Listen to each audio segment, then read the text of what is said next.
Hello everyone, welcome to channel this Bilal Singh मर्जी मेट से आप सभी का स्वागत। उम्मीद करता हूं आप सब अच्छे होंगे। आज के वीडियो हम बात करेंगे बिहार में राउंड 3 यूजी मैक राउंड 3 के काउंसलिंग का जो डेट आउट हो चुका है उसका कंप्लीट हम बात करने वाले रूल रेगुलेशन, जो भी कि कौन बच्चे को मतलब विलिंगनेस सबमिट करना है, किस बच्चे को फ्रेश रजिस्ट्रेशन करना है, कौन सा अप्लाई कर सकता है नहीं कर सकता। कंप्लीट हम बात करने वाले जो भी पॉइंट है एक एक करके हम सारे चीज आपको समझाएंगे। सबसे पहले आपको हम जो डेट दे रखा है डेट बता देते हैं। तो जो सब डेट दे रखा है सीट मैट्रिक्स का, तो 14 तारीख सीट मैट्रिक्स का डेट दे रखा है जो नहीं आया था। जैसे ही वो आता है सीट मैट्रिक्स में आपको कम्युनिटी पोस्ट पे अपलोड कर दूंगा, वहां पे मिल जाएगा आपको। विलिंगनेस सबमिट का डेट दे रखा है 15 अक्टूबर से लेके 19 अक्टूबर के बीच में विलिंगनेस सबमिट का डेट दे रखा है। किसको करना विलिंगनेस सबमिट हम आगे बात करेंगे। फ्रेश रजिस्ट्रेशन का डेट दे रखा है 15 अक्टूबर से लेके 19 अक्टूबर के बीच में फ्रेश रजिस्ट्रेशन का डेट है, यानी कि 5 दिन का आपको टाइम मिल रहा है। और ऑनलाइन एडिटिंग का, यानी कि आप जब रजिस्ट्रेशन करते हो उस समय आपकी कोई भी चीज जो है कुछ गलत हो जाता है, कुछ मतलब कुछ भी प्रॉब्लम आती है, कुछ भी गलत गलत हो जाता है, तो उसको एडिट करने का टाइम मिलेगा। 20 तारीख को एडिट का टाइम दिया जाता है। 20 तारीख को आपको ऑनलाइन एडिटिंग का टाइम मिलेगा, ठीक है। उसके बाद जो है मेरिट लिस्ट, आप जो भी जो आपसे डाटा पूछेगा वो सारा चीज आप जो है फिल कर दोगे। बेसिक डिटेल एजुकेशन क्वालिफिकेशन सारा चीज जो है आपका फिल होने के बाद वो लॉक हो जाता है। उसके बाद जो है आपका मेरिट लिस्ट आएगा, ठीक है। तो मेरिट लिस्ट जो है 22 तारीख को आएगा। मेरिट लिस्ट यानी कि रैंक कार्ड, उसी में आपका कितना नंबर है, कौन सा कैटेगरी, उसके बेसिस पे जो भी सीट खाली बची हुई है, 2 4 5 10 जो भी सीट, जिस कॉलेज में जितना सीट खाली बचा है उसके बेसिस पे आपको कॉलेज जो है अलॉट होगा। 22 तारीख के बाद चॉइस फिलिंग का काम स्टार्ट होगा। तो चॉइस फिलिंग का डेट वगैरह अभी नहीं आया है। जैसे ही उसका डेट वगैरह आता है, कैसे करना नहीं करना, उसके ऊपर हम फिर से अलग वीडियो बना के अपलोड कर देंगे, ठीक है। अब बात आता है कि इसमें कौन से बच्चे को पार्टिसिपेट मतलब कर सकता है, कौन सा बच्चा जो अप्लाई नहीं कर सकता है, ठीक है। और कौन से बच्चों को विलिंगनेस सबमिट करना है, तो हम एक एक करके सारा बात हम करते हैं, ठीक है। सबसे पहले बात करते हैं कौन सा बच्चा पार्टिसिपेट नहीं कर सकता है। ऐसे बच्चे जिसको ऑल इंडिया कोटा राउंड 1 या राउंड 2, ऑल इंडिया कोटा यानी कि एमसीसी की काउंसलिंग के थ्रू आपको राउंड 1 में या राउंड 2 में कॉलेज अलॉट हो गया है, एडमिशन ले लिए हैं, तो आपको यहाँ पे पार्टिसिपेट करने का कोई मतलब नहीं है। आपको यहाँ पे जो मतलब नहीं होगा आपका, ठीक है। आपको वहाँ एडमिशन मिल गया, आप वहाँ पे खुश रहिए, आप यहाँ पे पार्टिसिपेट नहीं कर सकते हैं। ऑल इंडिया कोटा एमसीसी की काउंसलिंग के थ्रू जिनको भी कॉलेज मिल चुका है, ठीक है, या फिर बिहार में राउंड 1 में या राउंड 2 के थ्रू आपको कॉलेज मिल गया और एडमिशन ले लिए हैं, तो भी आप जो है यहाँ पे राउंड 3 में पार्टिसिपेट नहीं कर सकते हैं। यहाँ वेटनरी के बच्चों के लिए नहीं है, ठीक है। ये बात एमबीबीएस और बीडीएस के वाले बच्चों के लिए ये हो गया कि ये दो बच्चे जो है पार्टिसिपेट नहीं कर सकते हैं। अब विलिंगनेस सबमिट की बात करते हैं, तो विलिंगनेस सबमिट किसको करना है, ठीक है। विलिंगनेस सबमिट ऐसे बच्चे जिसको राउंड 1 में फ्रेश रजिस्ट्रेशन वगैरह किए थे, राउंड 1 में कॉलेज नहीं मिल पाया, राउंड 2 में भी कॉलेज नहीं मिल पाया, ऐसे बच्चे को आपका जो चॉइस फिलिंग है वो एज इट इज रहेगा। तो उन बच्चों को लॉग इन करना है, लॉग इन करने के बाद आपको विलिंगनेस सबमिट कर देना है, ठीक है। विलिंगनेस सबमिट जब आप करोगे तो विलिंगनेस सबमिट के बाद है ना, आपका हो सकता है कि कुछ एक्स्ट्रा अमाउंट पे करने के लिए ऑप्शन आए, ठीक है। तो जिन बच्चों का भी मतलब लॉग इन करने के बाद मतलब विलिंगनेस सबमिट के टाइम पे आपका एक्स्ट्रा अमाउंट आ रहा है पे करने के लिए, तो आपको वो अमाउंट पे करना पड़ेगा, ठीक है। जो भी एडिटिंग वगैरह डाटा वाटा चेंज करने के बाद जो आता है कुछ भी ऐसा, तो आपको पे करना है। पे करने के बाद विलिंगनेस सबमिट करना है। जिन बच्चों के उसमें मतलब अकाउंट में नहीं आ रहा है कि पे एक्स्ट्रा अमाउंट वगैरह पे करने का कुछ ऑप्शन नहीं आ रहा है, तो आपको डायरेक्ट विलिंगनेस जो है सबमिट कर देना है, ठीक है। अब ऐसे बच्चे जिनको मतलब राउंड 1 में कॉलेज अलॉट हुआ था लेकिन फ्री एग्जिट ले लिए थे, वो बच्चे भी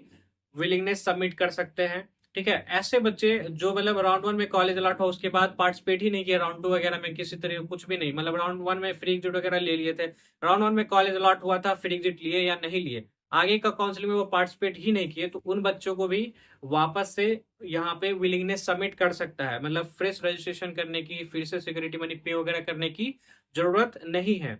अब बात करते हैं राउंड 2 में जो बच्चे को सीट अलॉट हुआ था, वो चाहे रिटेन सीट अलॉट हुआ था या अपग्रेड होके अलॉट हुआ था या फ्रेश कॉलेज आपको अलॉट हुआ था, ठीक है, राउंड 2 में, लेकिन आप मतलब डॉक्यूमेंट्स वेरीफाई के लिए नहीं गए, या फिर आप रिजाइन दे दिए राउंड 2 में रिजाइन दे दिए, या आपको सीट अलॉट हुआ और रिपोर्ट ही नहीं किए कॉलेज, तो आपका जो सिक्योरिटी मनी है वो भी डूब गया है, और आपको जो कॉलेज अलॉट हुआ था वो अलॉटेड अलॉटेड कॉलेज जो है वो भी कैंसिल हो चुका है। तो ऐसे बच्चे को वापस से फ्रेश रजिस्ट्रेशन करने का मौका दिया है, यानी कि राउंड 3 में आपको पार्टिसिपेट करना चाहते हैं तो आपको वापस से फ्रेश रजिस्ट्रेशन करना पड़ेगा। फिर से सिक्योरिटी रजिस्ट्रेशन फीस पेमेंट करना पड़ेगा, फिर से सिक्योरिटी मनी पे करना पड़ेगा। और वहाँ जो लोग भी मतलब फ्री एग्जिट ले लिए थे, चाहे आप राउंड 1 में फ्री एग्जिट ले लिए थे, तो सारे बच्चों को जो है फ्री एग्जिट वाले बच्चों को जो चॉइस फिलिंग वगैरह है आपका वो नल एंड वॉइड है, तो उन लोगों को सारा को चॉइस फिलिंग वगैरह वापस से चॉइस फिलिंग वगैरह करना है। ठीक है, ऐसे बच्चे जिसको राउंड 2 में कॉलेज अलॉट हुआ था और वो अपग्रेडेशन में यस डाले हैं और कॉलेज रिपोर्ट किए हैं, कॉलेज जाके रिपोर्ट किया और डॉक्यूमेंट्स वेरीफाई वगैरह करा लिए हैं, उन बच्चों को विलिंगनेस सबमिट नहीं करना है राउंड 3 के लिए। राउंड 3 का आपको रिजल्ट का वेट करना है।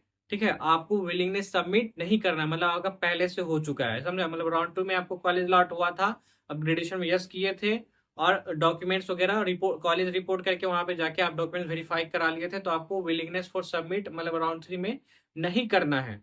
ठीक है, ऐसे बच्चे को चॉइस फिलिंग का एडिटिंग का मौका है। मतलब राउंड 2 में जो कॉलेज आपको मिला हुआ है उसको आप रिमूव नहीं कर सकते हैं। जो चॉइस फिलिंग आप किए हो उसको ऊपर नीचे कर सकते हो, एडिट कर सकते हो। मतलब कुछ कॉलेज ऐड करना चाहते हो तो ऐड कर सकते हो, या ऊपर नीचे करना चाहते हो तो कर सकते हो, लेकिन जो कॉलेज आपको राउंड 2 में अलॉट हो गया है, ठीक है, तो उसको आप रिमूव नहीं कर सकते।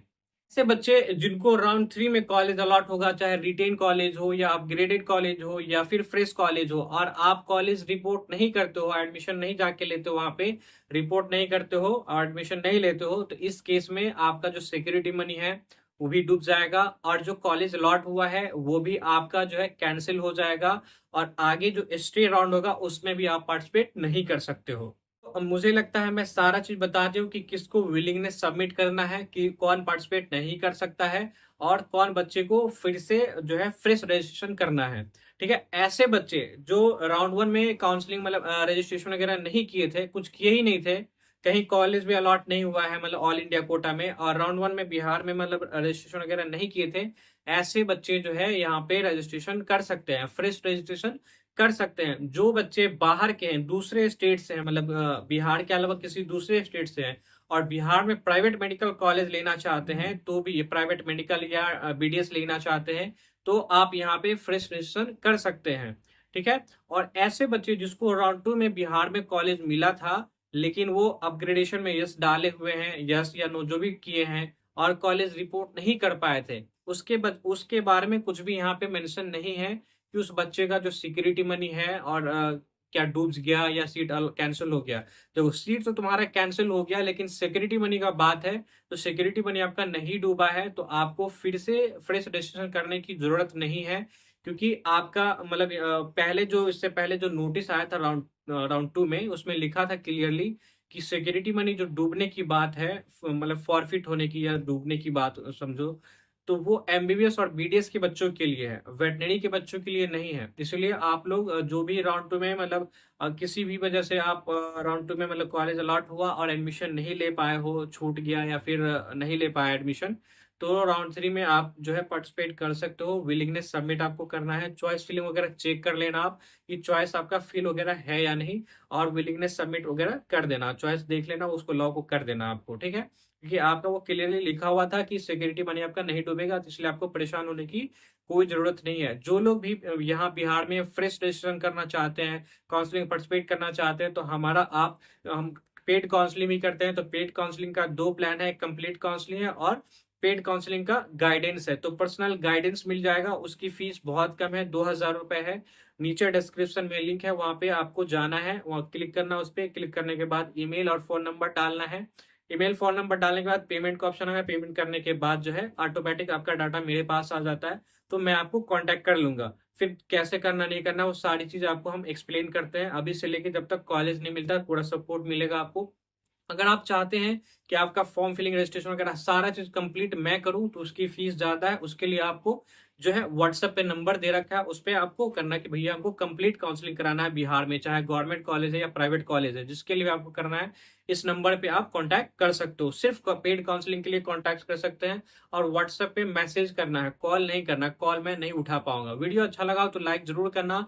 उम्मीद करता हूं आपको हम सारा पॉइंट समझा दिए, सारा चीज समझ में आ गया हो। फिर भी कुछ अगर समझ में नहीं आया हो तो आप नीचे डिस्क्रिप्शन मतलब कमेंट सेक्शन में टाइप कर सकते हैं, मैं जब फ्री होता हूं तो कमेंट का भी रिप्लाई मिल जाता है आपको। ठीक है, और चैनल पे अगर आप नए हो तो चैनल को सब्सक्राइब जरूर कर लीजिए। फिर मिलते हैं नेक्स्ट वीडियो में, तब तक के लिए खुश रहिए, मस्त रहिए, धन्यवाद।